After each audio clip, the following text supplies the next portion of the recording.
پیارے بچوں، یمن میں ایک قبیلہ آباد تھا جس کا سردار حاتم طائی تھا۔ اس کی سخاوت سے دنیا کا ہر شخص واقف تھا۔ آج ہم آپ کو حاتم طائی کی سخاوت کا ایک قصہ بتاتے ہیں۔ کہتے ہیں کہ روم کے بادشاہ کے دربار میں ایک دن حاتم طائی کی سخاوت کا تذکرہ ہوا۔ ایک شخص نے بتایا کہ حاتم طائی کے پاس عمدہ نسل کا ایک گھوڑا ہے۔ وہ خوبصورت اتنا ہے کہ جو بھی دیکھتا ہے اس کی تعریف کیے بغیر نہیں رہتا۔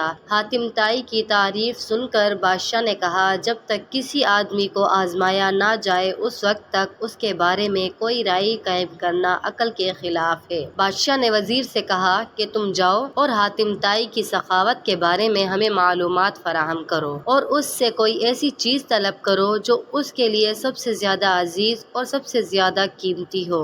آپ اس سے اس کا تیز رفتار گھوڑا طلب کریں۔ بادشاہ کو درباری کی یہ بات پسند آئی۔ اس نے وزیر سے کہا کہ تم حاتم طائی کے پاس جاؤ اور اس سے اس کا گھوڑا مانگو۔ اگر وہ گھوڑے کا اعصار کر دیتا ہے تو حاتم طائی یقیناً سخی ہے۔ وزیر اور بادشاہ کی درباری سفر طے کرتے ہوئے رات کے وقت حاتم طائی کے گھر پہنچے۔ جس وقت یہ لوگ وہاں پہنچے موسلا دھار بارش ہو رہی تھی۔ گھپ اندھیرے میں بادلوں کی گرج چمک ماحول کو خوفناک بنا رہی تھی۔ ایسے خراب موسم میں گھر سے نکلنا اور مہمانوں کے کھانے کا انتظام کرنا بڑا مشکل کام تھا، لیکن حاتم طائی نے میزبانی کا حق ادا کیا اور مہمانوں کی تواضع اور آرام و آسائش کا پورا انتظام کیا۔ دسترخوان پر لذیذ بھنا ہوا گوشت کھا کر مہمان خوش ہو گئے اور سفر کی تھکان اتارنے کے لیے آرام سے گہری نیند سو گئے۔ صبح کے وقت بارش تھم چکی تھی اور فضا صاف ہو گئی تھی۔ درخت دھلے ہوئے اور ٹھنڈی ہوا چل رہی تھی۔